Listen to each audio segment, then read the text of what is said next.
आपण बनवणार आहोत कोंबडी वडे। त्याच्यासाठी मी इथे घेतली आहे 3 मोठे चमचे उडदाची डाळ, 2 छोटे चमचे धणे, 1 छोटा चमचा बडीशोप, अर्धा छोटा चमचा जिरं आणि पाव चमचा मेथी दाणे। हे व्यवस्थित आपण भाजून घेणार आहोत। मंद आचेवरती 2 ते 3 मिनिटं छान असं भाजून घ्यायचं आहे।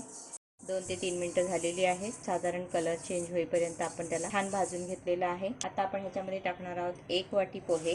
हे मी जाडे पोहे घेतलेले आहेत, ते पण आपण त्याच्यामध्ये भाजून घ्यायचे आहेत। जास्त भाजायची आवश्यकता नाही। मी गॅसची फ्लेम बंद करते, कढई गरम आहे, त्याच्यातच आपण ते परतून घेणार आहोत। आणि आता हे सर्व जिन्नस आपण थंड करून घ्यायचं आहे। पूर्णपणे थंड झाल्यानंतर आपण मिक्सरमध्ये वाटून घेणार आहोत, पावडर तयार करून घेणार आहोत। परातीमध्ये आपण घेणार आहोत 1 वाटी तांदळाचं पीठ, हे 200 ग्रॅम आहे। 1 वाटी ज्वारीचं पीठ 130 ग्रॅम आहे। त्यामध्ये टाकणार आहोत अर्धी वाटी बेसन, हे 50 ग्रॅम आहे। सारे मिश्रण आपण चाळून घेणार आहोत। आपण ह्याच्यामध्ये टाकणार आहोत वाटून घेतलेले हे पोहे आणि धणा जिरा पावडर वगैरे। याच्यामध्ये पोहे वापरलेले आहेत ते 100 ग्रॅम आहेत। त्याच्यामध्ये आपण टाकणार आहोत पाव चमचा हळद, चवीप्रमाणे मीठ। सर्व जिन्नस आपण व्यवस्थित मिक्स करून घ्यायचे आहेत।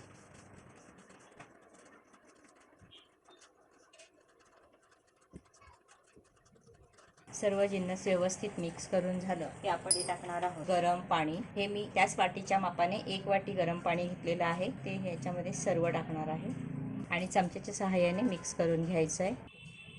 आता हे व्यवस्थित मिक्स करून झाले, थोडंसं थंड करून घ्यायचं आहे, म्हणजे आपल्याला हाताने गरम लागणार नाही। अशा पद्धतीने साधारण कोमट असतानाच आपण हे पीठ मळून घ्यायचं आहे।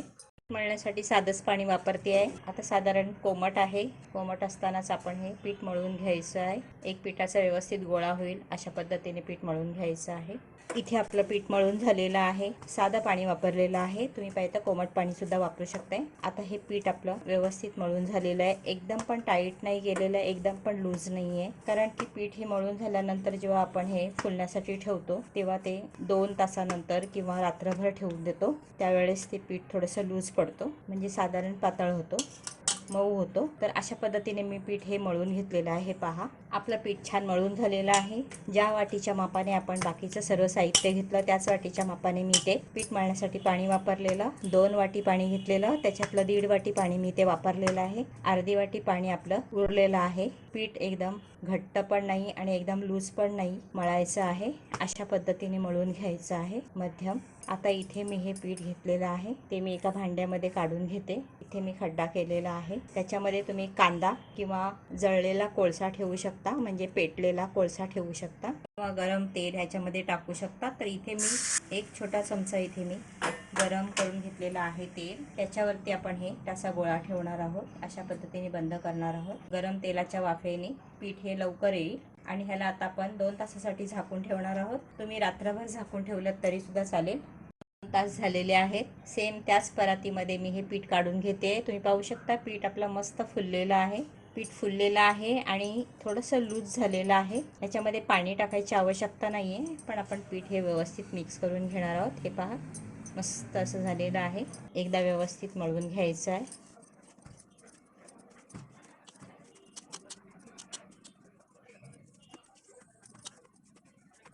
आता आपण ह्याचे वडे तयार करून घेऊया। साईडला मी तेल गरम करायला ठेवलेलं आहे। इथे मी एक छोटीशी थाली घेतलेली आहे, त्याला मी प्लास्टिक पेपर लावून घेतलेला आहे। तुम्हाला हवं असल्यास तुम्ही इथे एखादं कापड ओला करून घेऊ शकता आणि हे जे मिश्रण आपण तयार केलेलं आहे वड्यांचं, त्याच्यातून लागेल तेवढं आपण पीठ घ्यायचं आहे। लहान मोठे वडे तुम्ही तुमच्या आवडीनुसार बनवू शकता आणि ती मी ह्याच्यावरती थापून घेणार आहे।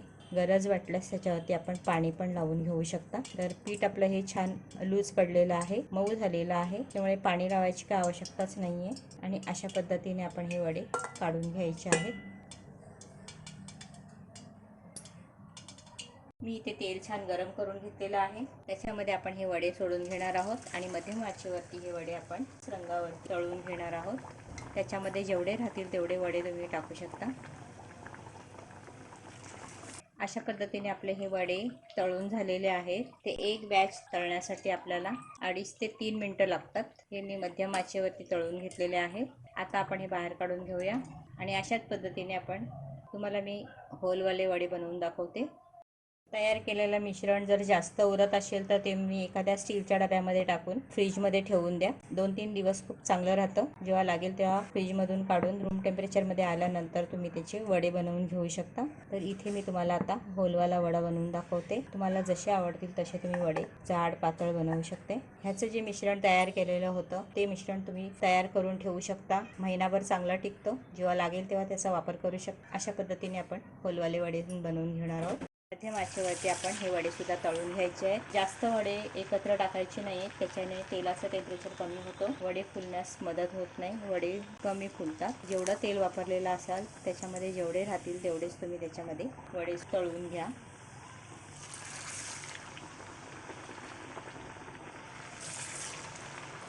अशा पद्धतीने गोल्डन ब्राऊन होईल तळून घ्यायचे आहे.